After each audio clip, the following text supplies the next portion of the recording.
La Semana Santa va a ser una semana explosiva evangelística. Así que yo quiero que usted ya comience a preparar su corazón. Y esa es la razón por la que él viene hoy. El hermano Emilio es un hermano muy humilde junto a su esposa Diane, que están aquí al final. Va a haber material, diferentes cosas yo le voy a mencionar. Pero él ha trabajado con Alberto Motesi por muchos años y realmente tiene una palabra para nosotros de mucho ánimo. Yo quiero que usted le dé un aplauso al Señor por la vida del pastor Emilio en ese día, porque él se lo merece.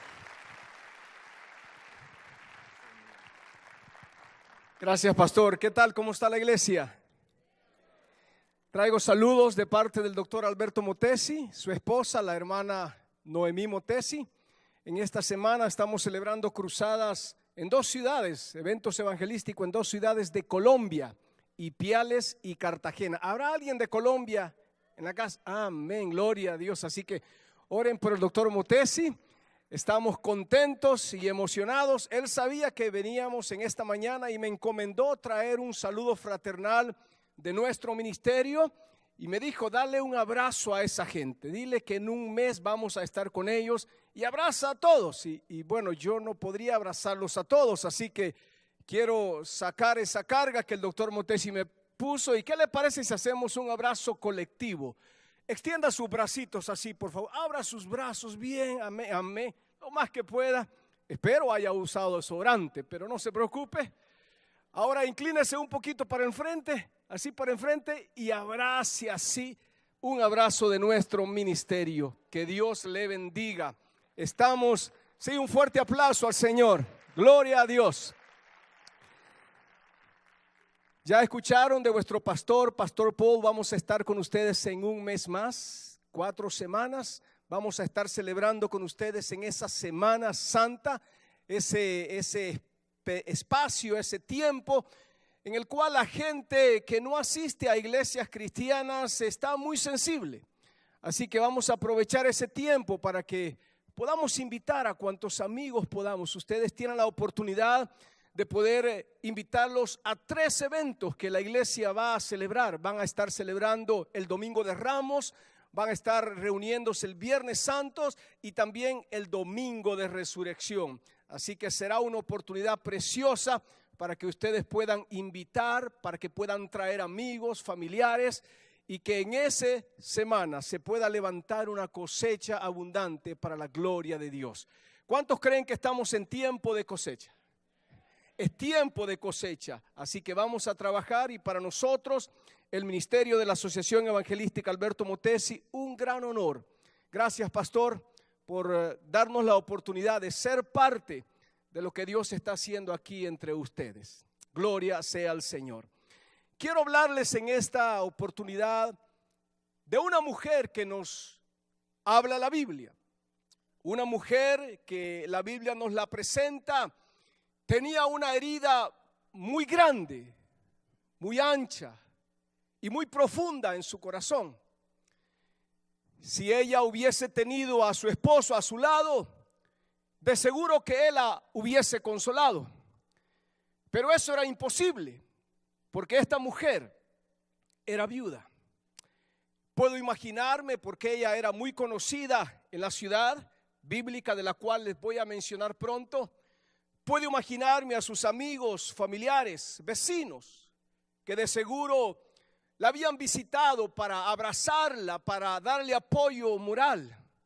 Pero parecía que en su ser interno había una fuente de agua, porque nadie podía impedir su mar de lágrimas. Otros de seguro le habían llevado alimentos a su casa para que ella pudiese comer. Es que ella había encontrado en su vida un estado de depresión, de tristeza, a un punto de no querer hacer nada en su vida. No tenía fuerzas para comer, no tenía fuerzas para hacer nada. Es que su único hijo había muerto. Y es en ese momento cuando el Señor se da cuenta que el corazón de esta mujer estaba hecho pedazos. Cuando él sabía que su alma estaba angustiada porque, aparte de ser viuda, ahora su único hijo había muerto, se había quedado sola y desamparada, es cuando Jesús decide visitar. la ciudad de aquella viuda, la ciudad de Naín. Mira lo que dice Lucas capítulo 7, aparecerá en la pantalla para que leas conmigo la escritura y escucha, amada iglesia, lo que Dios tiene para ti en esta hora. Aconteció después que Jesús iba a la ciudad que se llama Naín, e iban con él muchos de sus discípulos y una gran multitud. Cuando llegó cerca de la puerta de la ciudad, he aquí que llevaban a enterrar a un difunto, hijo único de su madre, la cual era viuda. Y había con ella mucha gente de la ciudad. Y cuando el Señor la vio, se compadeció de ella y le dijo: no llores. Verso 14. Y acercándose tocó el féretro, y los que lo llevaban se detuvieron, y dijo: joven, a ti te digo, levántate. Entonces se incorporó el que había muerto y comenzó a hablar, y lo dio a su madre. Y todos tuvieron miedo y glorificaban a Dios diciendo: un gran profeta se ha levantado entre nosotros, y Dios ha visitado a su pueblo. Y se extendió la fama de él por toda Judea y por toda la región de alrededor. Que Dios bendiga esta palabra en nuestros corazones. Te invito a hacer una oración. Padre, gracias por traernos en esta hora, por convocarnos. Háblanos, oh Dios. Estamos listos a escuchar tu consejo, tu voz. Estamos listos, Señor, a escuchar lo que tienes para nosotros a través de tu bendita palabra. Y prometemos darte toda la gloria a ti, en el nombre de Jesús. Amén. En esta escritura, amada iglesia, apreciamos muchas características del ministerio de nuestro Señor Jesús. Por supuesto, la que más sobresale es que Él era todo milagroso. Cuando Jesús llegaba a un lugar, Él no se presentaba con cartas de recomendación. Jesús no portaba un carnet de identificación, ni tan siquiera desenrollaba un pergamino para demostrarle a otros que Él era el Mesías prometido, el Hijo de Dios. No, las credenciales de nuestro Señor Jesucristo eran los milagros. El apóstol Pedro en Hechos 2:22 presenta a Jesús como varón aprobado de Dios, como alguien que hacía maravillas, prodigios y milagros. Ahora, para entender esta característica del ministerio de nuestro Señor Jesús, tenemos que entender qué es un milagro. Si alguien en tu trabajo, si un familiar te dice: sé que vas a la iglesia La Roca y tengo una pregunta, ¿qué es un milagro para ti? ¿Cómo contestarías a alguien que te haga esa pregunta? ¿Qué es un milagro? Te voy a dar una definición. Yo creo de que si diéramos oportunidad hubieran muchas acertadas en este lugar, pero por el tiempo no podemos. Para mí, un milagro es una intervención del poder de Dios en medio de una situación humana donde las leyes naturales no pueden hacer absolutamente nada. Es Dios visitando al ser humano. Es el cielo tocando la tierra. Para mí eso es un milagro. Ahora, en esta mañana, qué bueno es saber que el mismo Jesús que visitó la ciudad de Naín está hoy aquí entre nosotros. ¿Cuántos dicen amén a eso? El mismo Jesús que llegó allá está aquí en esta hora. Su poder no ha cambiado. Dice la palabra de Dios en Hebreos 13:8, Jesucristo es el mismo ayer, hoy y por los siglos de los siglos. Eso me dice a mí que si el Señor obró en medio de esta necesidad donde ya nada se podía hacer, Él puede obrar en medio de mi necesidad. Él puede obrar en medio de tu necesidad porque su poder no ha cambiado. Por eso es, amada iglesia, que cuando en nuestra vida llegan momentos cuando otros nos dicen ya no hay esperanza, Dios se presenta y nos dice hay esperanza. Cuando las puertas de aquí abajo se cierran, ¿verdad? Que parece ser que en nuestro caminar con el Señor hay momentos cuando no encontramos salida al problema. Tratamos de salir por una puerta y está cerrada. Tocamos otra y nadie nos la abre. Intentamos por otra y parece ser que al otro lado hay alguien sosteniéndola y aún con candado. Sí, hay momentos cuando todas las puertas se nos cierran. Pues en esos precisos momentos, cuando lo único que tenemos que hacer es voltear nuestra mirada al cielo, porque allá hay una puerta que siempre permanece abierta. Cuando los recursos humanos se nos acaban, el poder de Dios nos alcanza. En medio de lo imposible, dice la palabra, todo es posible para aquel que cree. Cuando el problema, la enfermedad, cuando la adversidad, aún el mismo infierno viene y se para frente a nosotros y nos grita a la cara, no se puede, Dios desde su trono declara, sí se puede. ¿Cuántos dicen amén a eso? Su poder no ha cambiado, Él es el mismo. En las páginas del Santo Libro, la palabra de Dios, vemos que cuando Jesús llegaba a un lugar, la gente podía percibir una visita de Dios. Cuando Él atravesaba una aldea o simple y sencillamente caminaba por un camino, las marcas del poder de Dios quedaban palpantes. Los habitantes de los pueblos, así como sucedió con Naín, después que él salía, se quedaban anunciando con toda emoción: hoy Dios nos ha visitado. Y es que cuando Jesús se encontraba con el paralítico luego podía saltar y caminar. Los sordos, dice la Escritura, podían de nuevo oír. El leproso podía recibir piel nueva como de niño. Los tartamudos podían coordinar su habla. De unos cuantos panes y peces, si usted ha leído la Escritura, se habrá dado cuenta que Jesús podía saciar el hambre de multitudes. Los pecadores eran salvos y hasta las suegras Jesús también las sanaba. Su poder todo milagroso. ¿Por qué se rieron? Todo estaba bien. De repente uno menciona la palabra suegra como que hay un resorte, ¿verdad?, que salta y se activa en nosotros. Amén, dice el hermano. No sé si habría aquí alguien que tenga problema en esa área, pero sabe que cuando venimos al Señor ya no debemos de tener problemas ahí. Debemos de amarnos. Amén. ¿Cuántos dicen amén a eso? Si usted me pregunta, Pastor Emilio, dígame usted por qué le da gloria a Dios por su suegra. Yo le contesto esa pregunta y se la hago rápido. ¿Sabe por qué le doy gloria a Dios por mi suegra? Porque en primer lugar ella es una hija de Dios, es pastora. Y si es una hija de Dios, es mi hermana en Cristo. ¿Cómo no amarla y dar gloria a Dios por mi suegra? Doy gloria a Dios por mi suegra porque ella es el instrumento que Dios usó para traer a este mundo quien es mi esposa.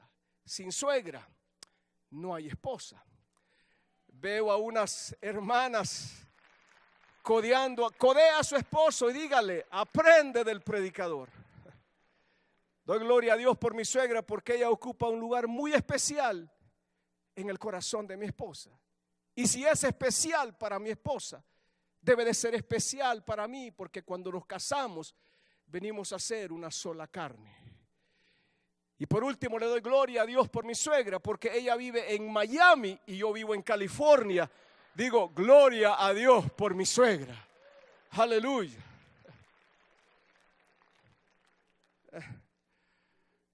Mami siempre estuvo viviendo con nosotros, cuidó a nuestros hijos, pero hace 3 años se movió para Arkansas.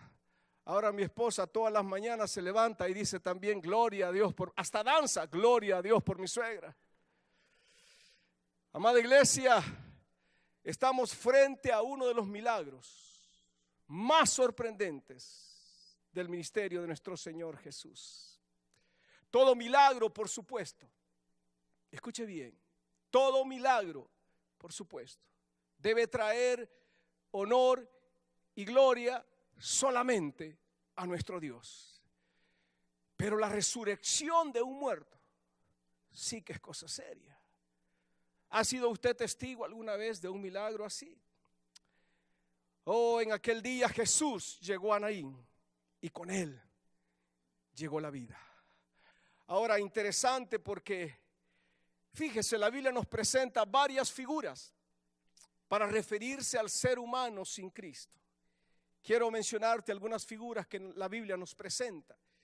Y mientras te digo estos nombres, estas figuras bíblicas que son en un campo espiritual, quiero que pienses en tus amigos. Piensa en tus familiares, en tus vecinos, aquellos que tú sabes bien que si muriesen en este momento pasarían a una eternidad lejos de Dios, en un lugar que la Biblia le llama el infierno. Escucha bien estas figuras espirituales, y así estábamos nosotros antes de conocer a Cristo. El ser humano sin Cristo está desnudo, hambriento, es esclavo, son ciegos, están sedientos. La Biblia dice en un sentido espiritual que el ser humano sin Cristo está paralítico, está leproso, no tiene nombre, están presos. Otras figuras espirituales es que están enfermos, están dormidos, están encadenados, están perdidos, pobres. Pero también una figura espiritual es que la gente sin Cristo está muerta. Diga conmigo, muerta. Así estábamos nosotros antes de conocer al Señor. Pastora, gracias por recordarnos al principio. Nos decía, ¿recuerdan de dónde Dios les alcanzó? Yo sí recordé. Me alcanzó de la muerte espiritual y me dio vida en Jesús. Efesios 2:1 dice, y Él, o sea Jesucristo, os dio vida a vosotros cuando estabais muertos en vuestros delitos y en vuestros pecados. Y si nuestros amigos y familiares sin Cristo, espiritualmente hablando, están muertos, entonces un buen título para este mensaje sería: los muertos nos necesitan. Los muertos te necesitan, amada iglesia.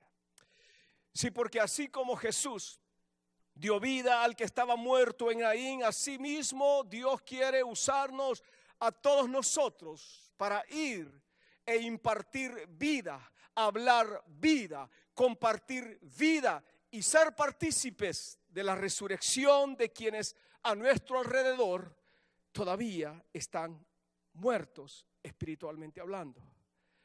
Ahora, para que el milagro de Naín se realizara, yo veo otras características más, te menciono unas cuantas más, nada más, pero son estas próximas características, amada iglesia, que Dios anhela ver en la vida de cada hijo e hija de Él.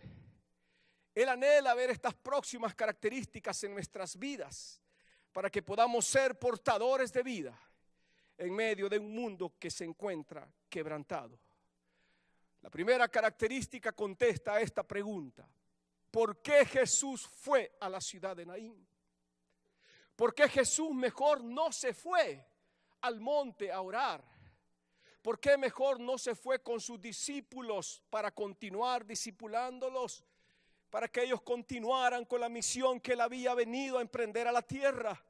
Sino que aquella mañana se levanta y le dice a sus discípulos: vamos a la ciudad de Naín. ¿Por qué? Yo puedo dar una respuesta sin lugar a equivocarme, y esa respuesta es porque Jesús tenía interés por los necesitados. Diga conmigo, interés. Es una característica preciosa en el ministerio de nuestro Señor Jesús. Hemos sido alcanzados por esa característica de Jesús. Todos los que estamos aquí somos producto, somos resultado de su interés sobre nuestras vidas. ¿Qué sería de nosotros, amados hermanos? ¿A dónde estaríamos? ¿Cómo estaríamos si Jesús no hubiese tenido interés por nosotros?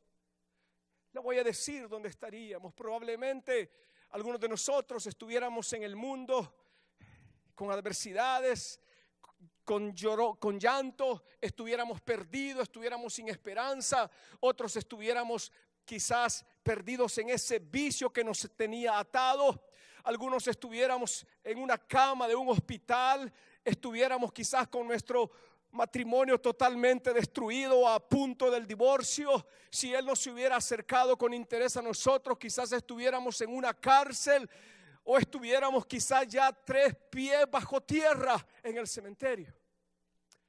Pero porque Él tuvo interés por nosotros, nos encontramos en este lugar y podemos alabarle y podemos bendecirle. Somos resultado del interés de Jesús.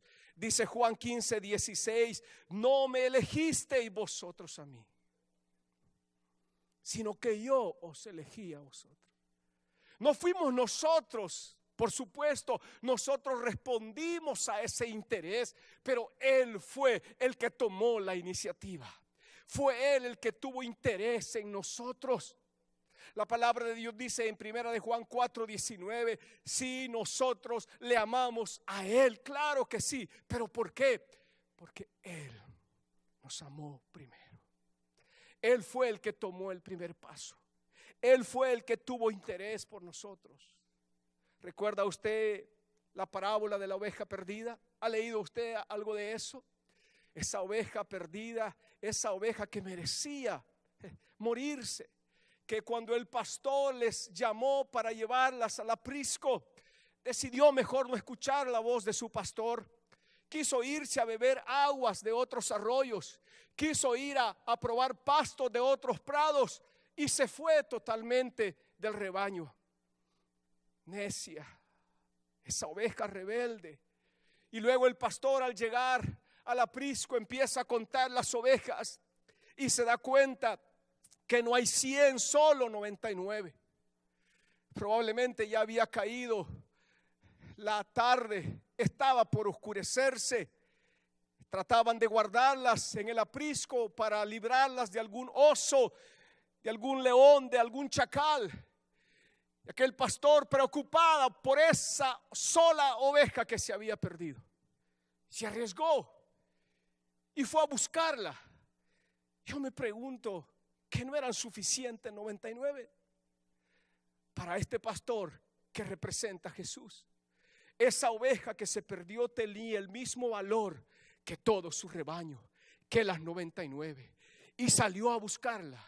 Puedo imaginarme cuando el pastor empieza a llamar a aquella oveja. El simple hecho de escuchar la voz de su pastor trajo esperanza a aquella oveja que estaba quizás golpeada, que estaba con temor, quizás temblando, y comenzó a balaar. Y el pastor escuchó a su oveja y llegó hasta ella y no le recriminó, no la maldijo, simple y sencillamente curó sus heridas con aceite, le dio palabras de esperanza, la tomó y la puso sobre sus hombros y la trajo al redil. Y usted sabe el final de la historia: hizo fiesta, invitó a sus amigos porque había encontrado con interés a su única oveja que se había perdido.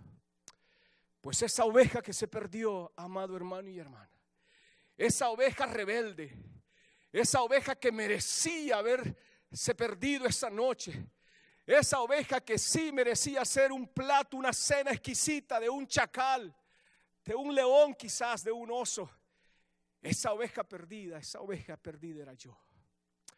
Y porque Jesús tuvo interés en mi vida y salió a buscarme, ahora yo con toda seguridad y convicción yo puedo decir como el salmista que ahora yo soy una oveja de su prado. Pero se me hace que esa oveja perdida no solamente me representa a mí, esa oveja perdida también eras tú. Y Él tuvo interés en tu vida. Y porque tuvo interés en tu vida, ahora tú te encuentras en este lugar. La segunda característica la veo en el verso 13 y esa es compasión. Diga conmigo, compasión. Dice el verso 13, cuando el Señor la vio, se compadeció de ella. Se compadeció de aquella mujer y le dijo: no llores. El Señor tuvo compasión. Muchos pueden confundir compasión con lástima, pero son dos cosas totalmente diferentes. Son tan diferentes que se van al extremo. La lástima se va a un extremo, la compasión se va al otro extremo. Jesús no tuvo lástima de nosotros, Él tuvo compasión. Cuando uno tiene lástima, uno reconoce el problema, reconoce la necesidad, mira a la persona y dice: pobrecito, si no hace algo se va a perder. Pobrecito este matrimonio, si no buscan consejería terminarán en un divorcio. La lástima hace que reaccionemos y digamos: pobrecito, si no deja el vicio se va a perder, va a terminar en la cárcel. Pero la compasión es diferente. La compasión reconoce el problema, pero no solamente se compadece, sino que se pregunta y dice: ¿qué puedo hacer yo para traer solución a este problema? Y fue lo que hizo Jesús cuando vio a aquella mujer. No solamente la vio y pasó de largo, no solamente tuvo lástima de ella, sino que se involucró en su problema. Dios quiere que nos involucremos en los problemas de aquellos que no conocen al Señor, en su necesidad más grande, que es la necesidad de la salvación de su alma. Y Jesús llega hasta aquella mujer, ahí está la acción, y le dice aquellas palabras: no llores. Compasión, amada iglesia, no es otra cosa sino que misericordia en acción. Eso es compasión. Tenemos compasión por nuestros amigos, por nuestros familiares que están perdidos. Oh, porque déjame decirte que cuando en nuestra vida hay interés y hay compasión por aquellos que nos rodean, también ellos pueden resucitar a una nueva vida en Cristo Jesús. Jesús no tuvo lástima, Él tuvo compasión. Recuerda, amada iglesia, que cuando otros nos dieron la espalda, Él extendió sus brazos y nos abrazó. Cuando muchos nos rechazaron, Él nos amó. Cuando otros quizás nos tiraron a un bote de la basura, Jesús con compasión llegó, metió sus manos a la basura y desde ahí nos restauró. Cuando otros no daban por nosotros ni un centavo partido a la mitad, ¿recuerdas cuando estabas sin Jesús? Cuando otros no daban nada por ti, Dios volteó a ver en su reino y no escogió un arcángel, no vio un ángel. Él dijo: ¿qué es lo más precioso que tengo? Y envió a su único hijo para salvarte a ti. Él tuvo compasión por nosotros y Jesús desde la cruz nos salvó. Porque de tal manera amó el mundo a Dios, dice la Biblia. ¿Lo dice así? Corríjame, por favor. No fuimos nosotros, porque de tal manera amó Dios al mundo. Es lo que hace la compasión. El amor no solamente mira, Dios no solamente vio la necesidad nuestra, sino que envió a su único hijo por amor a nosotros. Compasión es misericordia en acción. Ahora somos llamados, amada iglesia, a dar de gracia lo que de gracia nosotros hemos recibido. Mateo 10:8 dice: de gracia recibisteis, dad de gracia. Y la última característica es autoridad. Diga conmigo: autoridad. Verso 14, el Señor le dice a aquel joven: joven, a ti te digo, levántate. Y porque la Biblia lo dice, yo lo creo, el muerto se levantó y resucitó. ¿Por qué autoridad? Necesitamos autoridad porque nuestra lucha no es contra sangre y carne. Nuestra lucha es contra huestes espirituales. Y ya el Señor nos ha dado esa autoridad. Algunos solamente necesitamos ser revestidos de esa autoridad para ir con interés, para ser movidos con compasión, llegar donde están aquellos que están muertos en sus delitos y en sus pecados y declarar victoria en la vida de ellos y hablar vida y profetizar vida sobre ellos y arrebatarlos de las manos del enemigo y trasladarlos de las tinieblas a la luz admirable que es Jesucristo. Y para eso necesitamos autoridad. Aquella procesión que salía de la ciudad de Naín con lamento con llanto, con lloro, con tristeza. Tuvo que volver de regreso. Entró a la ciudad. Ahora entraron con alegría, con baile, con gozo. Aquellos que iban vestidos de luto en aquella procesión cambiaron sus ropas para una fiesta. Aquella casa de la viuda de Naín, que había sido visitada 2 veces por la muerte, primero arrebató a su esposo, luego arrebató a su único hijo, pero ahora fue visitada por la vida. Y la vida de aquella viuda quedó marcada por el resto de sus días. Los habitantes de Naín no podían entenderlo. Ellos habían visto que la mujer había salido en aquella procesión fúnebre, probablemente tirada sobre el féretro de su hijo, llorando. Pero luego la miran que regresa cantando, danzando, con la mano de su hijo a su lado. Ellos no podían entenderlo. Nosotros por la palabra sabemos lo que pasó. Y lo que pasó es que la procesión fúnebre tuvo un encuentro con Jesús. Y cuando nos encontramos con Jesús, la vida nos cambia para siempre. La vida nos cambia para siempre. Y es precisamente, y es lo mismo que Dios quiere hacer en la vida de tus amigos, de tus familiares, que todavía están muertos en sus delitos y en sus pecados. Él quiere provocar un encuentro con ellos y quiere usarte a ti para que los invites en un mes más. Tendrás 3 oportunidades para que puedas invitarlos al Domingo de Ramos, al Viernes Santo o al Domingo de Resurrección y ser partícipe en la resurrección de sus vidas. 3 características: interés, compasión, autoridad. ¿Cómo estamos? ¿Son parte de nuestra vida? ¿Nos interesa el destino eterno de la gente sin Cristo? ¿De tus amigos, tus familiares? ¿Tenemos compasión o probablemente ha sido lástima hasta ahora? Dios quiere revestirnos de autoridad para ir en su nombre y poder declarar vida sobre los que están muertos. Cierra tus ojos, por favor. Señor, gracias por tu palabra. Gracias, Señor, porque tú tuviste interés por nosotros, porque tú nos abrazaste con compasión y nos has alcanzado con autoridad. Oh Dios, qué oportunidad tenemos en un mes más de que esta palabra se haga vida en nosotros, Señor. Permítenos, Señor, ser parte. Úsanos a nosotros, Señor,